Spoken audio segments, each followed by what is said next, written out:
Assalamualaikum warahmatullahi wabarakatuh. Kami dari kelompok 1, kelas 12 IPS 2, yang beranggotakan Aprianisa Diamanda, Mesetiani, Nadira Zalianti, dan Syalaisya Sadina akan menjelaskan materi mengenai sistem pemerintahan pada masa demokrasi liberal. Kabinet Nasir adalah kabinet pertama dengan masa bakti 6 September 1950 sampai 20 Maret 1951.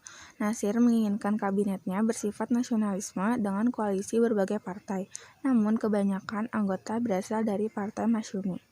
Hal ini mengakibatkan konflik antara Masyumi dan PNI. PNI menuntut agar anggotanya menjabat sebagai Menteri Dalam Negeri, Luar Negeri, dan Pendidikan, namun jabatan tersebut tidak diberikan. Kecaman juga datang dari partai lain, yang melarang Ketua Umum Partai menjadi Perdana Menteri, hingga akhirnya Nasir dinonaktifkan sebagai Ketua Umum Partai Masyumi. Program Kabinet Nasir 1. Melakukan persiapan dan penyelenggaraan pemilu konstituante. 2. Melakukan konsolidasi dan penyempurnaan susunan pemerintahan dan membentuk peralatan negara. 3. Menggiatkan usaha untuk memenuhi dan menjaga keamanan dan ketentraman. 4. Melakukan penyempurnaan organisasi angkatan perang. 5. Memperjuangkan masalah Irian Barat. 6. Mengembangkan dan memperkokoh ekonomi rakyat. 7. Membantu membangun perumahan rakyat, meninggikan derajat kesehatan, dan mencerdaskan rakyat. 8. Penerapan program benteng. 9. Pelaksanaan rencana Sumitro. 10. Pembentukan DPRD. Dan 11. Pemulihan bekas anggota tentara. Keberhasilan Kabinet Natsir. 1. Mengubah ekonomi kolonial ke ekonomi nasional atau Sumitro Plan. 2. Indonesia masuk PBB. 3. Berlangsung perundingan antara Indonesia Belanda untuk pertama kalinya mengenai masalah Irian Barat. Kendala yang dihadapi. 1. Pada penerapan Sumitro Plan, pengusaha nasional diberi bantuan kredit, tetapi bantuan itu diselewengkan sehingga tidak mencapai sasaran. 2. Masalah Irian Barat dengan Belanda mengalami jalan buntu. 3. Terjadi pemberontakan hampir di seluruh wilayah Indonesia, seperti gerakan DITI, Andi Aziz, APRA, dan RMS. 4. Seringnya mengeluarkan undang-undang darurat yang mendapat kritikan dari partai oposisi. Berikut susunan Kabinet Nasir. Dipimpin oleh Perdana Menteri bernama Muhammad Natsir dan berasal dari Partai Masyumi, serta wakilnya Sultan Hamengkubuwono ke-9 dan beberapa menteri dimulai dari Menteri Luar Negeri hingga Menteri Negara. Penyebab jatuhnya Kabinet Natsir. 1. Kegagalan kabinet dalam menyelesaikan masalah Irian Barat dan mosi tidak percaya dari PNI menyangkut pencabutan peraturan pemerintah mengenai DPRD dan DPRDS. 2. Kabinet Natsir didimisioner 21 Maret 1951 dan mengundurkan diri setelah DPR menerima mosi S. Hadi Kusumo tentang pencabutan peraturan pemerintah nomor 39 tahun 1950 tentang pembekuan DPRD. Kabinet Natsir mengundurkan diri karena tidak mau menerima mosi DPR walaupun belum dijatuhi mosi tidak percaya dari DPR. Kabinet Sukiman. Setelah Kabinet Natsir gagal dalam menjalankan roda pemerintahan dan mendapat mosi tidak percaya dari pemerintahan, dan tepat pada tanggal 21 Maret 1951, Perdana Menteri Natsir mengembalikan mandat kepada Presiden. Presiden Soekarno kemudian menunjuk Sukiman dari Partai Masyumi dan Jojo Sukarto dari PNI menjadi formatur. Walaupun mengalami sedikit kesulitan, pada akhirnya Sukiman dan Jojo Sukarto berhasil membentuk kabinet koalisi antara Masyumi dengan PNI dan beberapa partai kecil. Kabinet Sukiman Suwirjo juga merupakan kabinet kedua setelah pembubaran negara RIS. Kabinet ini bertugas pada masa bakti 27 April 1951 hingga 3 April 1952. Pelaksanaan Kabinet Sukiman. Berikut ini ada program kerja Kabinet Sukiman. 1. Menjalankan tindakan tegas sebagai negara hukum untuk menjamin keamanan dan ketentraman serta menyempurnakan organisasi kekuasaan negara.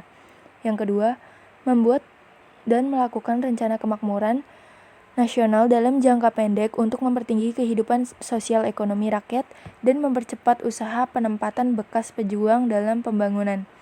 Ketiga, menyelesaikan persiapan pemilu untuk membentuk Dewan Konstituante dan menyelenggarakan pemilu itu dalam waktu singkat, serta mempercepat terlaksananya otonomi daerah.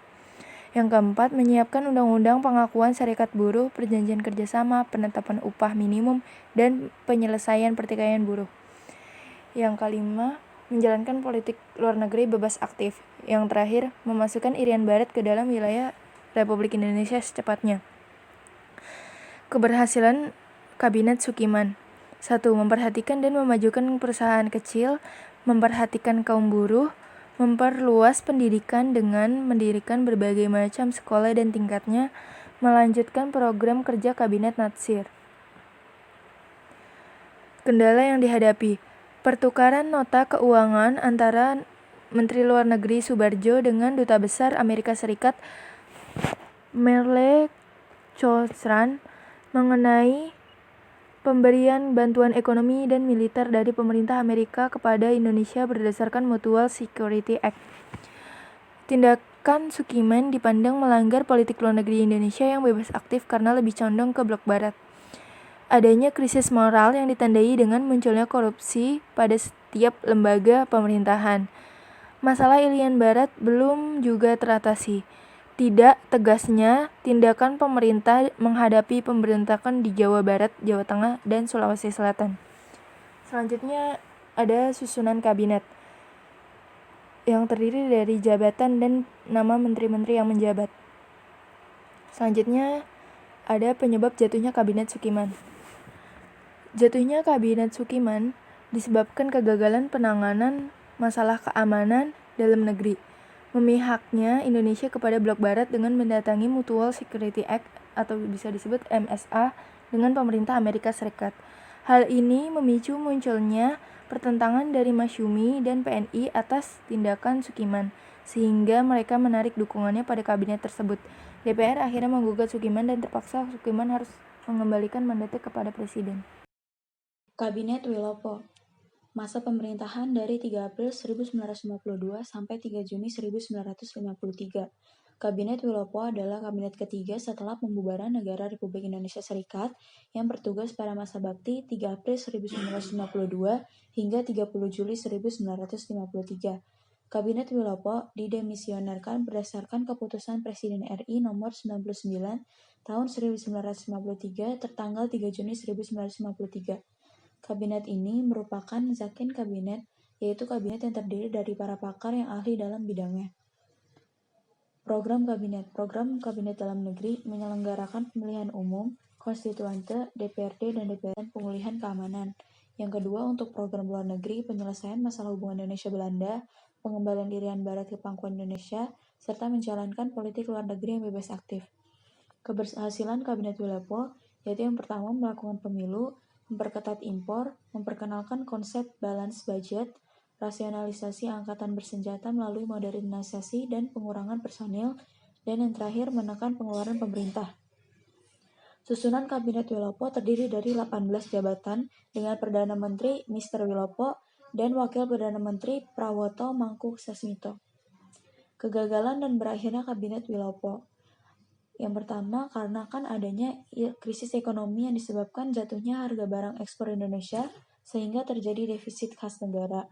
Yang kedua, munculnya gerakan separatisme dan sikap provinsialisme yang disebabkan rasa ketidakpuasan akibat alokasi dana dari pusat ke daerah yang tidak seimbang. Yang ketiga, pada 17 Oktober 1952, pemerintah menempatkan TNI sebagai alat sipil sehingga muncul sikap tidak senang di kalangan partai politik. Peristiwa ini diperkuat dengan munculnya masalah intern TNI yang berhubungan dengan kebijakan KSAD AH Nasution. Konflik diperparah dengan adanya surat yang menjelekan kebijakan Kolonel Gatot Subroto dalam memulihkan keamanan di Sulawesi Selatan. Peristiwa Tanjung Morawa mengenai persoalan tanah perkebunan di Sumatera Timur, Delhi, sehingga pada tanggal 16 Maret 1953 muncul aksi kekerasan untuk mengusir petani liar Indonesia yang dianggap telah mengerjakan tanah tanpa izin. Akibat peristiwa Tanjung Morawa, muncullah mosi tidak percaya dari Serikat Tani Indonesia terhadap Kabinet Wilopo, sehingga Wilopo mengembalikan mandatnya pada Presiden.